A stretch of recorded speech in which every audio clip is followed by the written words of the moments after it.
मुझे इंग्लिश बोलने में दिक्कत होती है। मुझे ट्रांसलेशन करने में समस्या होती है।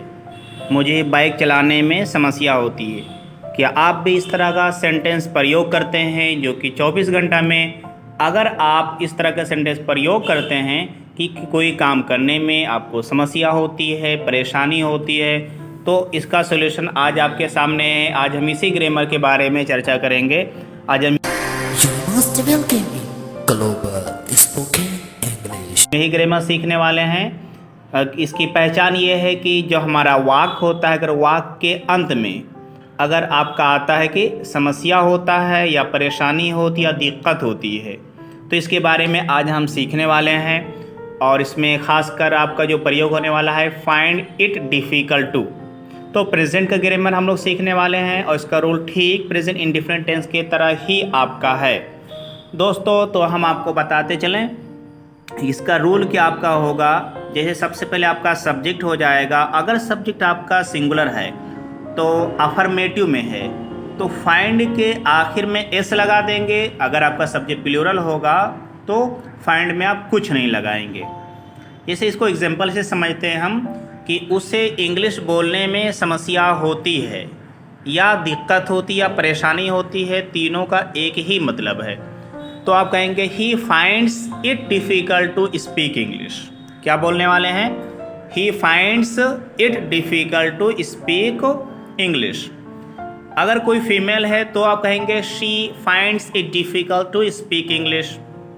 अगर किसी का आप नाम ले सकते हैं कि उसे इंग्लिश बोलने में समस्या होती है, he finds it difficult to speak English आपने ये कहा। लेकिन उसकी जगह पर अगर आपका कोई नाम कहना है, जैसे कहना है भाई कि राजू को अंग्रेज़ी बोलने में समस्या होती है, तो आप कहेंगे Raju finds it difficult to speak English.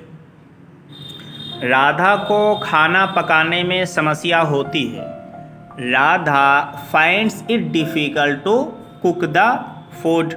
आप ये कहने वाले हैं। अगर आपका सब्जेक्ट प्लूरल होता है, यानी अगर सब्जेक्ट आपका आई, यू, दे, वी या कोई प्लूरल नाउन अगर आ जाएगा तो फाइंड में आप कुछ नहीं मिलाने वाले हैं। यही हमारा प्रेजेंट इंडिफरेंट टेंस का भी रोल था। जैसे आप अगर एग्जांपल में समझें, आपने कहा सर मुझे इंग्लिश बोलने में समस्या होती है या परेशानी होती है या दिक्कत होती है, तो आप कहेंगे I find it difficult to speak English. I के जगह पे आपने कहा कि तुम्हें या आपको इंग्लिश बोलने में समस्या होती है, तो आप कह देंगे you find it difficult to speak English. हमें इंग्लिश बोलने में समस्या होती है, we find it difficult to speak English. उन्हें अंग्रेज़ी बोलने में समस्या होती है, तो आप कहेंगे they find it difficult to speak English. तो इस रूल से आप क्या समझ रहे हैं कि ठीक प्रेजेंट इंडिफरेंट टेंस की तरह ही है, क्योंकि जिस वाक्य में आप सुबह से लेकर के शाम तक बहुत सारे ऐसे काम होते हैं जिनमें आपको काम करने में समस्या होती है या समस्या नहीं होती है। चलिए और कुछ एग्जांपल से हम समझते हैं। जैसे आपने कहा सर मुझे सुबह सवेरे उठने में समस्या होती है या परेशानी होती है, तो आप कहेंगे I find it difficult to get up early in the morning. मुझे व्यायाम करने में समस्या होती है, I find it difficult to exercise. मुझे मैथ समझने में परेशानी होती है, I find it difficult to understand math. मुझे गुजराती बोलने में परेशानी होती है, I find it difficult to speak Gujarati. मुझे खाना पकाने में समस्या होती है, I find it difficult to cook the food. मुझे स्टेज पर बोलने में समस्या होती है, I find it difficult to speak on the stage. मुझे फॉरेनर्स से यानी विदेशियों से बात करने में समस्या होती है, I find it difficult to talk to foreigners. मुझे मैथ सॉल्व करने में समस्या होती है, I find it difficult to solve math. मुझे सुबह में जाने में समस्या होती है, I find it difficult to go in the morning. मुझे बस से जाने में समस्या होती है, I find it difficult to go by bus. तो आप दोस्तों क्या देख रहे हैं कि आपको किसी भी वाक्य में अगर ये चीज़ आती है, समस्या होती है, परेशानी होती है, तो फाइंड कहना है, उसके बाद में इट डिफ़िकल्ट टू, और टू के बाद में तो हमेशा उनकी फर्स्ट फॉर्म ही प्रयोग करने वाले हैं, उसके बाद में आप ऑब्जेक्ट प्रयोग करेंगे। चलिए हम नेगेटिव के एग्जांपल समझते हैं कि जो काम करने में आपको समस्या नहीं होती है, या कोई भी सब्जेक्ट है जो उसे काम करने में समस्या नहीं होती है। तो हमने जैसे कहा कि ठीक प्रेजेंट इंडेफिनिट टेंस की तरह ही रूल है कि जिस तरह आपका प्रेजेंट इंडेफिनिट टेंस है ग्रामर में डस नॉट आपका सिंगुलर सब्जेक्ट के साथ प्रयोग होता है और डू नॉट प्लूरल के साथ में प्रयोग होता है, उसी तरह हम प्रयोग करने वाले हैं। यानी कि सब्जेक्ट अगर सिंगुलर होगा तो उसके बाद आप लोग डस नॉट कहने वाले हैं। अगर सब्जेक्ट आपका प्लूरल यानी आई, यू, दे, वी या कोई प्लूरल नाउन होने वाला है तो आप डू नॉट कहने वाले हैं। और फिर आप फाइंड कहेंगे, क्योंकि फाइंड्स तो कह नहीं सकते, इसलिए कि जब डू या डज लग जाता है हेल्पिंग वर्ब तो हम वर्ब की फर्स्ट फॉर्म ही लाते हैं। तो फाइंड कहने वाले हैं और उसके बाद में इट डिफ़िकल्ट टू कहने वाले हैं। वर्ब की फर्स्ट फॉर्म प्लस ऑब्जेक्ट हो जाएगा। जैसे एग्जाम्पल से समझते हैं, हमने कहा कि उसे इंग्लिश बोलने में समस्या नहीं होती है। He does not find it difficult to speak English.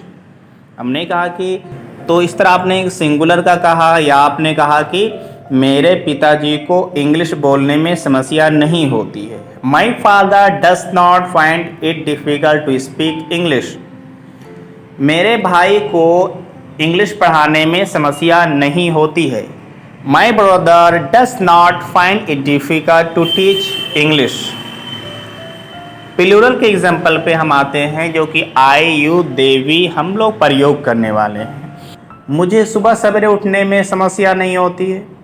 I do not find it difficult to get up in the morning. मुझे खाना पकाने में समस्या नहीं होती है। I don't find it difficult to cook the food. मुझे दौड़ने में परेशानी नहीं होती है। I don't find it difficult to run. मुझे व्यायाम करने में समस्या नहीं होती है। I do not find it difficult to exercise. तुम्हें मैथ समझने में समस्या नहीं होती है। You do not find it difficult to understand math. उन्हें क्रिकेट खेलने में समस्या नहीं होती है। They do not find it difficult to play cricket. तो दोस्तों, आप इन एग्जाम्पल से अच्छे तरीके से ये बात समझ रहे होंगे कि हमको डज नॉट फाइंड या डू नॉट फाइंड हमारा प्रयोग हो रहा है, और इट डिफ़िकल्ट टू की वजह से ही हम पूरा इसका एक नया माना पैदा हो रहा है। अगर हमें वाक्य को इंट्रोगेटिव में बनाना हो, सवाल में बनाना हो, तो जैसा कि मैंने पिछले वीडियो में भी आपको बताया था कि कोई भी सेंटेंस हमारा होता है, अगर हमें इंट्रोगेटिव में बनाना है तो जो वाक्य के अंदर हमारा हेल्पिंग वर्ब होता है उसको स्टार्टिंग में रखने पर हमारा सेंटेंस इंट्रोगेटिव सवाल में बन जाता है। अब इसमें हमारा क्या है, डू या डज। तो डज का जो हेल्पिंग वर्ब है वो हमारा सिंगुलर सब्जेक्ट के साथ प्रयोग होगा, और डू का हमारा प्लूरल सब्जेक्ट के साथ में प्रयोग होने वाला है। तो जो सिंगुलर सब्जेक्ट होगा तो उसमें हम डज, और प्लूरल के साथ में क्या यूज़ करेंगे, डू यूज़ करेंगे। या तो रूल हमारा ये हो जाएगा कि सबसे पहले हम डज, उसके बाद में सिंगुलर सब्जेक्ट या डू प्लस प्लूरल सब्जेक्ट, उसके बाद में आप कहने वाले हैं, क्या कहेंगे आप, फाइंड। हाँ, एस नहीं लगाएंगे, फाइंड कहेंगे। उसके बाद में it difficult two plus verb की फर्स्ट फॉर्म प्लस आपका ऑब्जेक्ट हो जाएगा। चलिए इसको हम एग्जाम्पल से समझते हैं। जैसे हमने कहा कि क्या तुम्हें इंग्लिश बोलने में समस्या होती है। Do you find it difficult to speak English. या क्या तुम्हें इंग्लिश बोलने में समस्या नहीं होती है। Do you not find it difficult to speak English. अगर किसी सिंगुलर का एग्जाम्पल हम लोग करें, हमने कहा कि क्या उसे मैथ समझने में दिक्कत आती है या परेशानी होती है। Does he find it difficult to understand math. क्या उसे मैथ समझने में परेशानी नहीं होती है। Does he not find it difficult to understand math. चलिए लास्ट में हम एक 6 तरीके सेंटेंस आप लोग को बता देते हैं कि किस तरह से रहेगा। यानी कि हम इसमें अब करने वाले हैं affirmative, negative, interrogative, interrogative negative, interrogative with question word, interrogative negative with question word. जैसे हमने कहा कि उसे बाइक चलाने में समस्या होती है। He finds it difficult to ride the bike. उसे बाइक चलाने में समस्या नहीं होती है। He does not find it difficult to ride the bike. क्या उसे बाइक चलाने में समस्या होती है? Does he find it difficult to ride the bike? क्या उसे बाइक चलाने में समस्या नहीं होती है? Does he not find it difficult to ride the bike? उसे बाइक चलाने में क्यों समस्या होती है? Why does he find it difficult to ride the bike? उसे बाइक चलाने में समस्या क्यों नहीं होती है? Why does he not find it difficult to ride the bike? अगर हम प्लूरल के एग्जाम्पल में करें, जैसे हम यू को लेते हैं, और यू तो जानते हैं कि हमेशा हमेशा प्लूरल सब्जेक्ट ही माना जाता है, अगरचे आप सामने वाला वाहिद हो, सिंगुलर हो, एक वचन हो। ओके दोस्तों, तो जैसे हमने कहा कि तुम्हें मैथ समझने में समस्या होती है, तो you find it difficult to understand math. तुम्हें मैथ समझने में परेशानी नहीं होती है। You do not find it difficult to understand math. क्या तुम्हें मैथ समझने में परेशानी होती है? Do you find it difficult to understand math. क्या तुम्हें मैथ समझने में परेशानी नहीं होती है? Do you not find it difficult to understand math. तुम्हें मैथ समझने में क्यों परेशानी होती है? Why do you find it difficult to understand math? तुम्हें मैथ समझने में क्यों परेशानी नहीं होती है? Why do you not find it difficult to understand math?